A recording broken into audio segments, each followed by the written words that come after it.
Hey there, CPO here, and it's time for a quick story. You're probably wondering what you're looking at.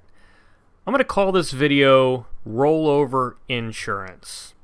And here's what happened. So me and my buddy are out wheeling. We'll call him Chris. Well, because that's his name.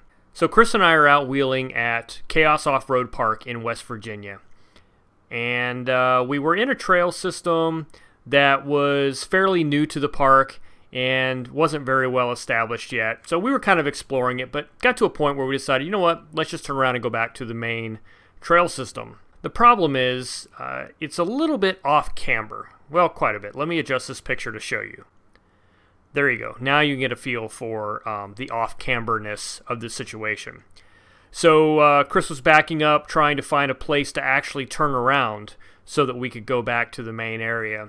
And ended up in a situation kind of precarious where he slid down just a little bit off the trail and got to a point where no matter what he did, his rear tires just wanted to continue to slide down the hill.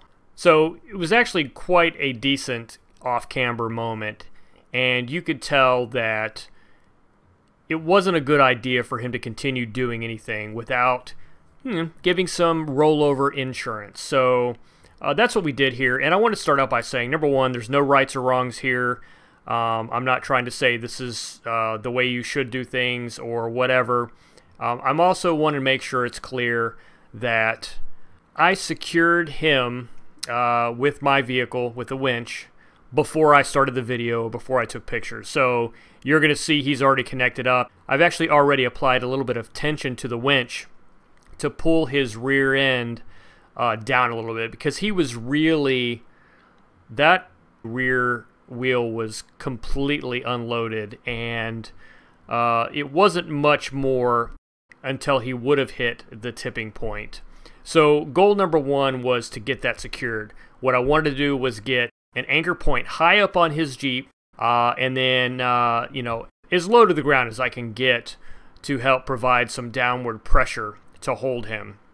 And so that's what I did. I'm using my winch and a tree saver around his roll bar in the rear of the vehicle, which is where we needed to secure him.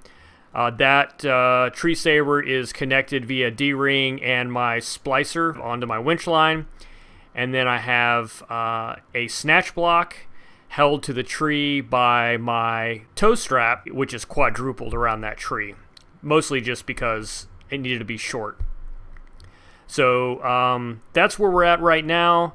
And basically what we did is, as he was maneuvering the vehicle, I was either reeling in or letting out the winch line so that I could keep the appropriate amount of tension on the rear of his vehicle to prevent him from actually flopping over.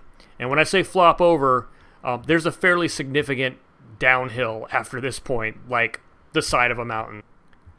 So right here in the video, I do want to point out, look what happens when I let off a little bit of that winch tension. See how his vehicle wants to go back rolling downhill? It was pretty severely off camber, so definitely a pucker factor moment. I can only imagine how Chris felt sitting in the driver's seat as I was rigging this thing up to try and keep him safe.